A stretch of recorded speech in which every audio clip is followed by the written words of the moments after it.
সকল স্বতন্ত্র ইবতেদায়ী মাদ্রাসা জাতীয়করণ করা হবে। কিন্তু দুঃখের বিষয়, সেই জায়গা থেকে আমরা ইতিমধ্যে দেখেছি যে অনুদান প্রাপ্ত, আপনারা জানেন যে 94 সালে একই পরিপত্রে 18,000 স্বতন্ত্র ইবতেদায়ী মাদ্রাসার মধ্যে মাত্র 500টি স্বতন্ত্র 1519টি স্বতন্ত্র ইবতেদায়ী মাদ্রাসা অনুদানের আওতায় আসে। যা সেই সময় থেকে আমাদের আন্দোলন অব্যাহত ছিল যে এই 18,000 প্রতিষ্ঠানের মধ্যে কিভাবে মাত্র 1519টি ইবতেদায়ী মাদ্রাসা এই এমপিওভুক্ত বা অনুদানের আওতায় আসে।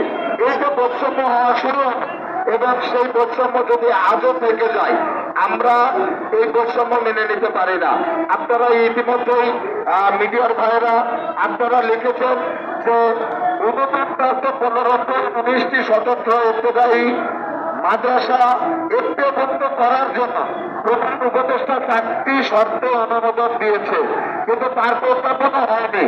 এই দিকে যেমন আগাচ্ছেন, কিন্তু অনুদানের বাহিরে আরো যে প্রতিষ্ঠানগুলো রয়েছে তারা যে 34 বছর এত বড় বৈষম্যের শিকার, তো এই বৈষম্য যদি হতেই থাকে তাহলে তো আমরা এই বৈষম্য বিরোধী সরকার, গণঅভ্যুত্থানের সরকারের সময় যে সময় বৈষম্য মুছে যাওয়ার কথা, সেই সময় আবার একটা বড় ধরনের বৈষম্য হবে, এটা আমরা মেনে নিতে পারি না।